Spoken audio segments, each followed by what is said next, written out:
સુરતમાં જેલમાં બંધ નારાયણ સાંઈના બેરેકમાંથી મળ્યું છે મોબાઈલ ફોન। તેને લઈને અનેક સવાલો પણ ઉઠી રહ્યા છે। દુષ્કર્મ કેસના આરોપી નારાયણ સાંઈ સામે ગુનો નોંધાયો છે। જેલમાં પ્રતિબંધિત વસ્તુ રાખવા બદલ ગુનો દાખલ થયો છે। જેલમાં ચેકિંગ કરવામાં આવી રહ્યું હતું અને તે જ વખતે મોબાઈલ, બેટરી અને સિમ કાર્ડ મળી આવ્યું છે।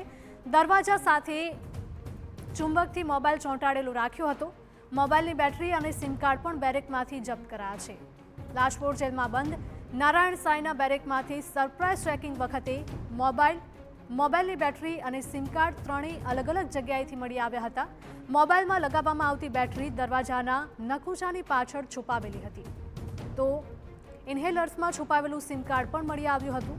સચિન પોલીસ મથકમાં નારાયણ સાંઈ સામે ગુનો દાખલ કરવામાં આવ્યો છે અને હવે જેલમાંથી પ્રતિબંધિત વસ્તુઓ મળતા જેલની આંતરિક સુરક્ષા સામે પણ સવાલો ઉઠી રહ્યા છે। મોબાઈલ અને સિમ કાર્ડ જેવા જેલમાં કઈ રીતે પહોંચ્યા તે પણ સૌથી મોટો સવાલ છે। ફોન પહોંચાડવામાં કોણે મદદ કરી અને ફોનનો ઉપયોગ કયા હેતુસર કરવામાં આવ્યો તે અંગે પણ તપાસ। નંબર 1 માં દરવાજાની જોડે મેગ્નેટથી એક મોબાઈલ સંતાડેલો હતો। મેગ્નેટ રાખી અને એ મોબાઈલ મળી આવ્યો। ત્યારબાદ મોબાઈલમાં જે બેટરી વપરાતી હોય છે એ પણ એ બેરેકના નકુચાના ભાગમાં સંતાડેલ હતી, એ પણ મળી આવી।